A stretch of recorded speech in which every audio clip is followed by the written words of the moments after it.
ఏపీలో కొత్త జిల్లాలను ఖరారు చేసింది సర్కార్. పోలవరం, మార్కాపురం జిల్లాల ఏర్పాటు, అన్నమయ్య జిల్లా కేంద్రం మార్పుపై ఫైనల్ నోటిఫికేషన్ విడుదల చేసింది. కోనసీమ కొబ్బరి రైతులకు ఇచ్చిన హామీ మేరకు శంకరగుప్తంలో మేజర్ డ్రైన్ ఆధునీకరణ పనులకు శ్రీకారం చుట్టారు deputy CM Pawan. AP group 2 రిజర్వేషన్లపై దాఖలైన అన్ని పిటిషన్లను కొట్టివేసింది హైకోర్టు. ఇక వైకుంఠ ఏకాదశి సందర్భంగా తిరుమల, శ్రీశైలం సహా ఏపీలోని పుణ్యక్షేత్రాలన్నీ భక్తులతో కలకలలాడుతున్నాయి.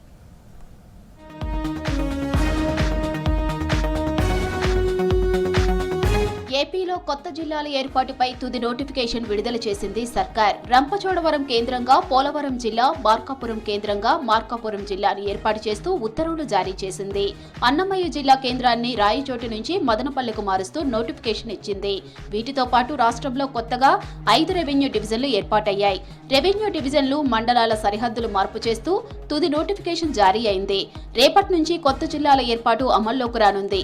మొత్తంగా రాష్ట్రంలోని జిల్లాల సంఖ్య 26 నుంచి 28కి పెరిగింది.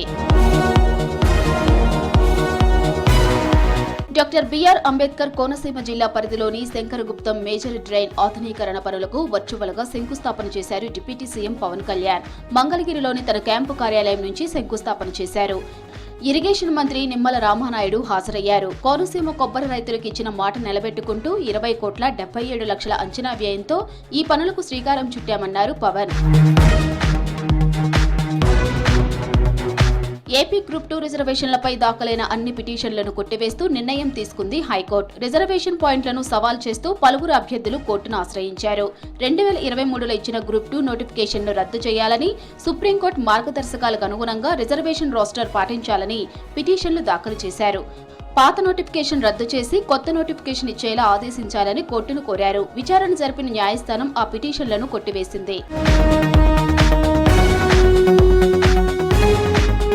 కలియుగ వైకుంఠం తిరుమల శ్రీవారి ఆలయంలో వైకుంఠ ఏకాదశి ఉత్సవాలు వైభవంగా జరుగుతున్నాయి. ఉదయం 6 గంటల నుంచి సామాన్యులకు వైకుంఠ ద్వార దర్శనాన్ని ప్రారంభించింది టీటీడీ.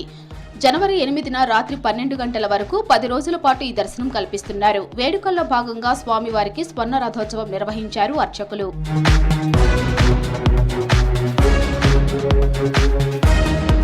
శ్రీశైలంలో మల్లన్న క్షేత్రంలోనూ వైకుంఠ ఏకాదశి వేడుకలు వైభవంగా కొనసాగాయి. మల్లికార్జున స్వామి, భ్రమరాంబాదేవి దర్శనానికి భక్తులు తరలివస్తున్నారు.